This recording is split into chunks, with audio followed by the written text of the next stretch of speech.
দেশের বাজারে লঞ্চ হয়ে গেল রিয়েলমির বাজার কাঁপানোর মতো বাজেট ফোন Realme C53। বলতে হয় ফোনটির ডিজাইনটা কিন্তু একদম অসাধারণ, কিন্তু শুধু ডিজাইনটা দেখলেই হবে না, এই সুন্দর ডিজাইনের মধ্যে কী দিয়েছে রিয়েলমি সেটিও কিন্তু আমাদের জানতে হবে। চলুন বেশি কথা না বলে দেখা যাক এই 18,000 টাকা বাজেটের ফোনে রিয়েলমি কী দিয়েছে। আমি সোহাগ হোসেন আছি আপনাদের সাথে, আপনারা দেখছেন হ্যাপিনেস টেক।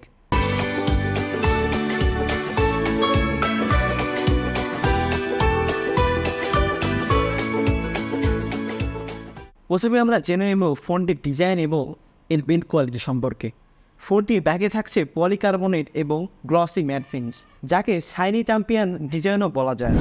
ফোনটি পাওয়া যাবে দুইটি কালার ভ্যারিয়েন্টে, একটি হচ্ছে চ্যাম্পিয়ন গোল্ড, অন্যটি হচ্ছে মাইটি ব্ল্যাক। প্রথম থেকে ভাবতে পারেন ফোনটিতে হয়তো আইফোনের ক্যামেরা বাম বসিয়ে দিয়েছে, কিন্তু আসলে না ভাই, এটিতে দুইটি ক্যামেরা এবং অন্যটিতে একটি ফ্ল্যাশ লাইট থাকছে, সেটি আপনি একটু ভালো করে লক্ষ্য করলেই দেখতে পারবেন। আমার কাছে মনে হয় এই বাজেট সেগমেন্টে এই ফোনটির ডিজাইন কিন্তু বেস্ট কোয়ালিটি। ফোনটি কিন্তু অনেক হালকা এবং লাইট ওয়েট। এটির পাওয়ার বাটনে থাকছে ফিঙ্গারপ্রিন্ট লক। এর ডিসপ্লে সেকশনে থাকছে 6.77 ইঞ্চির HD+ IPS LCD ডিসপ্লে। পাচ্ছে 90 হার্জের রিফ্রেশ রেট। এর পিক ব্রাইটনেস 560 নিটস। ইনডোর আউটডোরে এর ভিজিবিলিটি মোটামুটি ভালোই পেয়ে যাবেন। সাথে থাকছে ওয়াটার ড্রপ নচ। মোটামুটি প্রয়োজনীয় সকল সেন্সরই পেয়ে যাবেন এই ফোনটিতে। পারফরমেন্সের কথা বলি এবার। এতে থাকছে ইউনিসকের T612 এর চিপসেট। এটি 12 ন্যানোমিটারের একটি 4G চিপসেট। এই চিপসেটটি দেখা যায় বাজেট ফোনগুলোতে। ডে টু ডে ইউজে মোটামুটি একটা ভালোই পারফরমেন্স পেয়ে যাবেন, আর যারা টুকটাক গেম খেলে থাকেন লাইট ওয়েট গেমগুলোতে মোটামুটি ভালো পারফরমেন্স পেয়ে যাবেন। ফোনটিতে পেয়ে যাবেন অ্যান্ড্রয়েড 13-এর সাথে রিয়েলমি UI।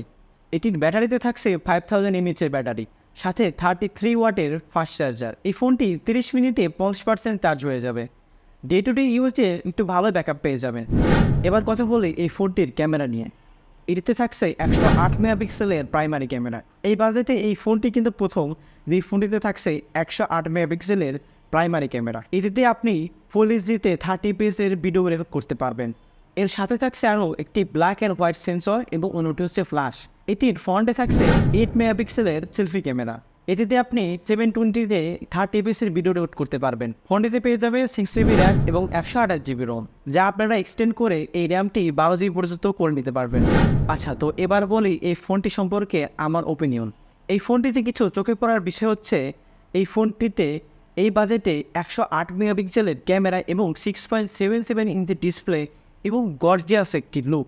যাদের একটি সুন্দর আকর্ষণীয় ডিজাইনের ফোন দরকার, সাথে টুকটাক মাল্টিমিডিয়া ফেসবুকিং, ইউটিউবিং এবং লাইট ওয়েট গেমগুলো খেলতে চাচ্ছেন, তাদের জন্য এই ফোনটা প্রেফার করা যায়, নিতে পারেন। কিন্তু যারা হ্যাভি ইউজার এবং গেমিং করতে চান অনেক সময় ধরে, তাদের জন্য এই ফোনটা মনে হয় না ভালো পারফরমেন্স দিবে।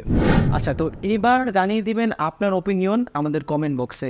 এই বাজেটে এই ফোনটি তার কী আপগ্রেড করার প্রয়োজন ছিল, বা সব মিলিয়ে এই ফোনটি কেমন হবে, এটি কিন্তু আমাদের অবশ্যই কমেন্ট বক্সে জানিয়ে দিবেন। তো এই ছিল আজকের ভিডিও। আশা করি ভিডিওটি ভালো লেগেছে। ভিডিওতে কিন্তু অবশ্যই একটি লাইক দিন এবং চ্যানেলটি কিন্তু অবশ্যই সাবস্ক্রাইব করে যাবেন। সবাই ভালো থাকবে, দেখা হবে অন্য কোনো নতুন ভিডিওতে। আল্লাহ হাফেজ। ও আচ্ছা, এই সুন্দর জিনিসটা দেখতে পাচ্ছেন না, এটি কিন্তু প্রিজার্ভ রোজ। এটা আপনারা পেয়ে যাবেন হ্যাপিনেস স্মার্টের ওয়েবসাইট এবং ওদের ফেসবুক পেজে। আমি তাদের পেজের লিঙ্ক এবং তাদের ওয়েবসাইট ঠিকানা আমাদের ভিডিও ডিসক্রিপশনে দিয়ে দেবো। আপনারা চাইলে এটি অর্ডার করে নিতে পারেন।